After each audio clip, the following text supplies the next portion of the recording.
God, it is Monday. Good morning from Ibadan, Nigeria. Hope you had a great weekend. Hope the weekend was fun for you and restful. Welcome to a bright new week.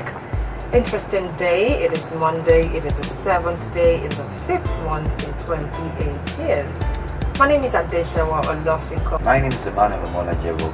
Glad to have you join us today. This is Beyond the News. This is where we analyze trending headline stories on major newspapers in Nigeria.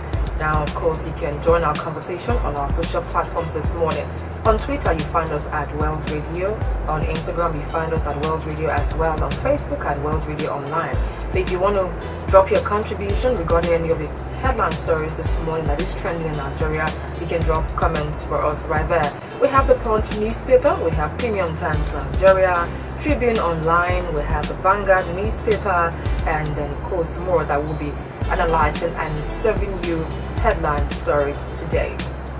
Okay, I bet you quite a number of stories broke over the weekend. That's right. We must talk about stories that had to do with the two major political parties in Nigeria, the People's Democratic Party, and we have the All Progressives Congress in the news as well. You do understand that the APC in particular has been conducting ward elections in different parts of the country, but the particular one that made major headlines was that which played out in Ekiti State, where reports are continuing to filter in that there were quite a number of those kills, and we saw fracas in different parts of the states, and it was quite surprising and sad to note that the APC that prides itself as a democratic party, prides itself as a party that allows for the will of the people to come to pass. I know there were issues of ballot snatching, rumbling, and some reports saying that some people lost their lives. Very sad news. A lawyer seems not to be too delighted with some of the developments in the National Assembly. You remember that a couple of months ago it came to limelight that members of the National Assembly, the senators, they've come about 13.5 million naira. And while members monthly, while members of the House of Reps are said to be taking 12.5, and this is just salaries. When you put together other emoluments, allowances, and all of that, they runs into a humongous amount of money that I would say surpasses what the President of the United States makes on a yearly basis. We're talking about Nigerian lawmakers taking them on a monthly basis more than what the United States President takes home per annum. I'm not just talking about the President of the United States, the Chancellor of Germany, President of Germany as well, President of France, Emmanuel Macron.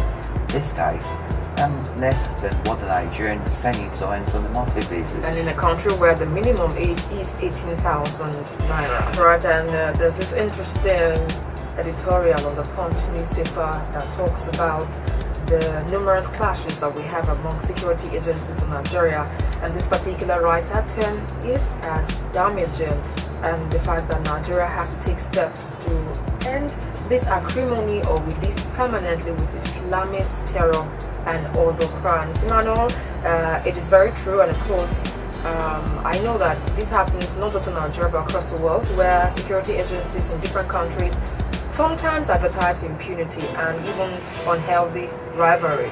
In Nigeria for a while now, it's been so much in the news. There was this investigative report that was done where a particular Senate ad hoc committee submitted the report, and they were talking about the deep-rooted rivalry in the ranks of intelligence agencies in Nigeria.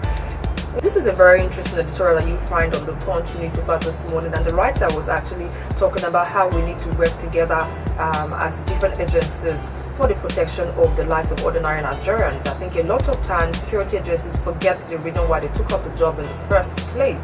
I agree between the Nigerian police and the Nigerian military seems to be the most pronounced. You just talked about the DAPG. Yeah, that has just brought thrills into my eye, and I can feel that sensation in my body again, because what we read of, what we are on a daily basis is quite sad. You talk about individuals, personnel are supposed to watch over the country, protect lives and property, and sometimes they need to pass the bucket, forget what the primary assignment is. But you should not forget that the Constitution, and people say, is the reason for this will I say controversy. Now, the Nigerian police, we all know, has been set up to do what? To take charge of internal security, while the Nigerian military should take care of external, security matters.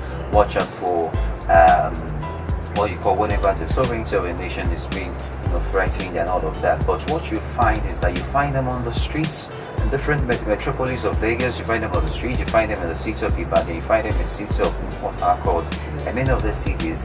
In fact, you also know that under the administration of President Muhammadu Buhari, we've seen the military take up more prominent roles.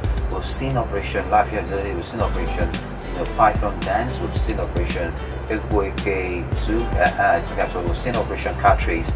And what you find is the military being brought from the barrack into the city. And so you find that the Nigerian police becomes what's useless. And people have said, see, the Nigerian police will continue to become, to be useless until we restructure the state. And when I say the state, this time I'm talking about the entire country called Nigeria. And that brings us to the topic, the call for state police in the country. Now you talk about Abji, and you talk about Taraba, you talk about Plateau, you talk about Benue. And actually, we cannot begin to enumerate the lives and number of lives that have been lost since the beginning of 2018. Quite sad. I mean, sometimes I feel very, very heavy, and I just take it to God in prayer. Lord God, see, you need to intervene and step into this country. That there is a sin or sins that committed by previous leaders or whatever it is. Father, you need to be merciful for Nigeria, because it's quite sad that that when two elephants fight, the grass suffers. That's right. The normal citizen, the common citizen, normal man, woman, young kids, children are the ones who suffer this. I mean, so you find a negligence, you find an attitude on the part of the Nigerian military, on the part of the what do you call them, the Nigerian police, and what that brings about is the populace, the society becomes vulnerable and porous for militants and the headsmen and all of that, to attack. It's exposing the country to risk.